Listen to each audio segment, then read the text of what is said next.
Hi, I'm Chris from bikereview.com.au and today I'm having a look at Harley Davidson's street rod, the 750. So a bit of background on this particular model. We've recently tested the Street 500, which is the Lambs legal model. Overseas, so not in Australia, there's a Street 750, which is basically the natural progression of the Street 500. However, what the street rod is it's a high output version, so it's a sportier version of the Street 750. It's for Australian riders, obviously the natural progression from the Street 500 to quite a sporty, somewhat modern Harley Davidson really. That's probably how I would look at this particular model. So as mentioned, the street rod has the Revolution X engine. It's got a 750cc capacity version of that in this particular model. I have to say, jumping from the Street 500 to the street rod, the difference in performance is absolutely astonishing. Considering the fact that the Street 500 is normally 10 on road and the street rod is normally 13, currently you can actually pick up a street rod in the black color scheme for 10, so the same price as the Street 500. It makes it a very competitive offering if you ask me. I have to say, having spent quite a bit of time on this bike, there's a couple of niggling things which I wasn't so impressed with. However, overall, I just have to say that if I was going from a Street 500 and I wanted that sporty twin Harley Davidson, this is what I'd be looking at. The figures on paper, they're not giving us an official horsepower figure. However, unofficially, this has got considerably more horsepower than the Street 500, and it's got considerably more torque as well. And I believe the figure they quote is 18% more torque than the Street 750. So that's the regular version of this, which is available overseas. Features which stand out, you've actually got these sportier rear shocks with the external reservoirs. These do a really good job. The overall suspension is quite sporty, however still very comfortable, very forgiving for me. I'm around the 70 kilo mark. In gear, we had another rider who tested the bike who was about 30 kilos more. They found it quite harsh on the same settings. There's some preload settings you've got there. However, for me, I found this exceptionally comfortable, even out on the Australian back roads, which are, on some machines, back braking. And I was very happy to jump back on the street rod and to be on this bike through those back roads. A number of other features, it's got these billet style foot controls, it's got billet levers as well, it's got a slightly different front cowl here. The instruments, although they're quite similar to on the Street 500, you've actually got a tachometer built into the digital display. This bike also features the immobilizer system with a fob and the siren. One thing I did notice was that occasionally I had to give that fob a bit of a tap to get the bike to recognize it. Just something to keep in mind. Not something that happens particularly often. I've done a fair few Ks on this bike. I've moved it around a lot for photos and things like that.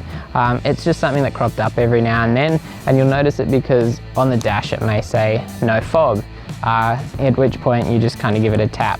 I believe the fob detection system's in the rear of the bike, which is why this can be a little bit of an issue. Probably my one big criticism of this bike is that the seat controls are quite awkward. You're somewhat constrained here, as you can see, because you've got the exhaust in the way, so there's not that much kind of area to move this whole setup. You've got a heel rest here to stop you burning your boots on the back of the exhaust here. For me, I just found that I had my feet angled off these pegs and it was not a drama. When it comes to dimensions, I think this is a bike which is going to suit some people really well, and it's not going to suit some people, unfortunate to say. The reason I say that is because it's got quite a compact triangle between the seat, the foot pegs and the bars. The bars are quite wide and they're quite forward.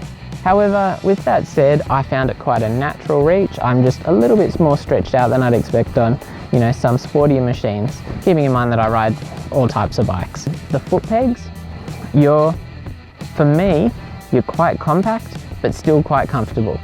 So I found that good, but I can see for some people, and the other rider that we had on the bike, they found it quite uncomfortable, whereas for me, I found it a very easy thing to sit on and to ride, and very comfortable.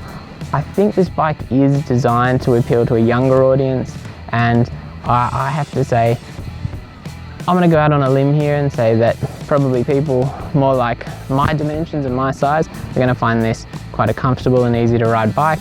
If you're considerably larger, you may have problems. When it comes to the Revolution X engine, it's the 750. This is the high output version. There's a whole host of changes in comparison to the 500 obviously, and also the Street 750, which isn't available in Australia.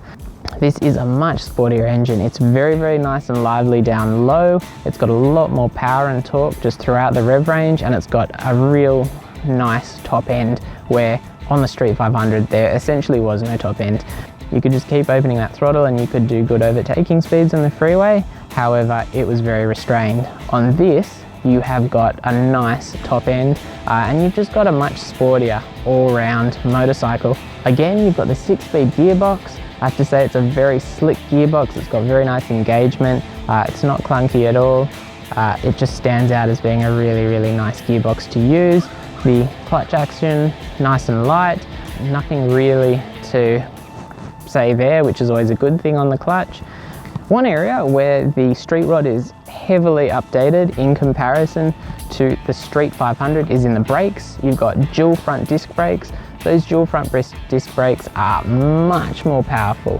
Where on the Street 500 I couldn't get the ABS to activate at all, I've had no dramas whatsoever having it activate on this bike. Needless to say, I've been riding it a fair bit more sportily than the Street 500 and having a fair bit more of a fang, just because it's got that extra performance. However, front disc brakes, dual disc brakes, nice and strong. I have to say I was really happy with those. The rear disc brake, it does feel a little bit stronger. However, I don't know how much of a performance difference there is there. What is very noticeable on the rear, on the Street 500 it had a very flat tyre profile, which makes the bike really stable and also makes it easy for a new and unexperienced rider to turn, but it's not gonna be too sporty. Whereas on the Street Rod, you've got a much rounder tyre profile, which means you can lean the bike over because you've got a lot more ground clearance on this machine. And as a result, again, much sportier. It's also got up-spec front upside down forks on this. They're non-adjustable, but really, to me, they were just perfect as they were. Again, I'm 70 kilos. I have been riding around with up to 10 kilos of camera gear on my back, so that's something to keep in mind.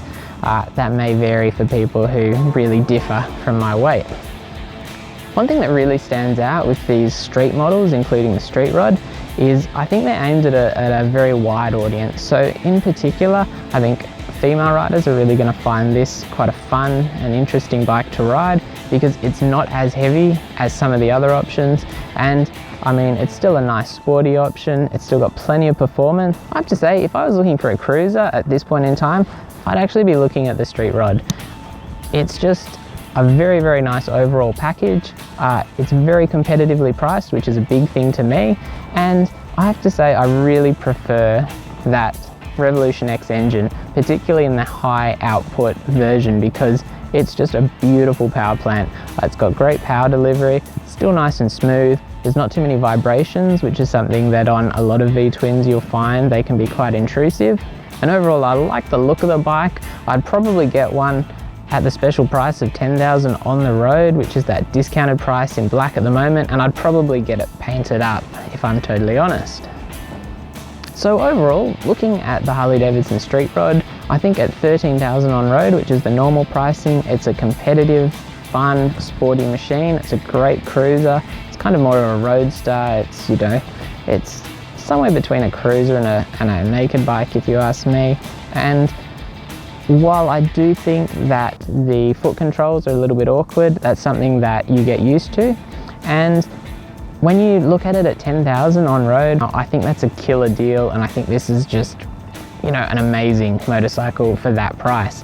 That's the same price as the Street 500. Obviously this isn't learner legal, however I think this is a really fun, really engaging motorcycle to ride.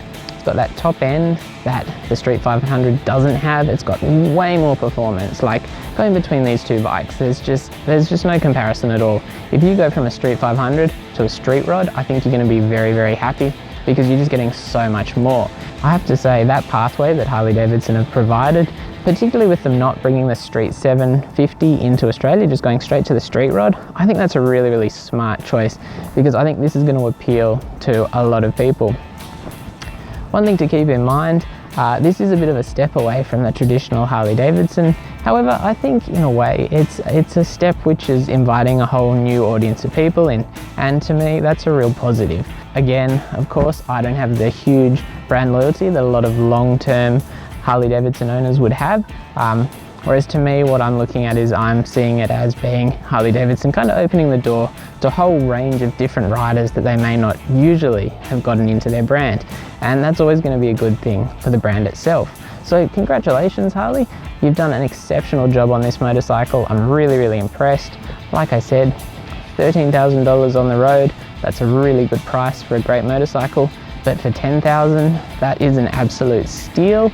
If you're considering one of these motorcycles, I would seriously go out and look at that deal now, because, you know, it is really, really good. The only thing to look out for, obviously the feet controls, awkward as stated, but apart from that, I think this is a great motorcycle overall. So if you've liked the review, don't forget to leave a comment, like the video, subscribe to our YouTube channel, and you can actually check out the full review at bikereview.com.au, and just let us know what you think. Thank you.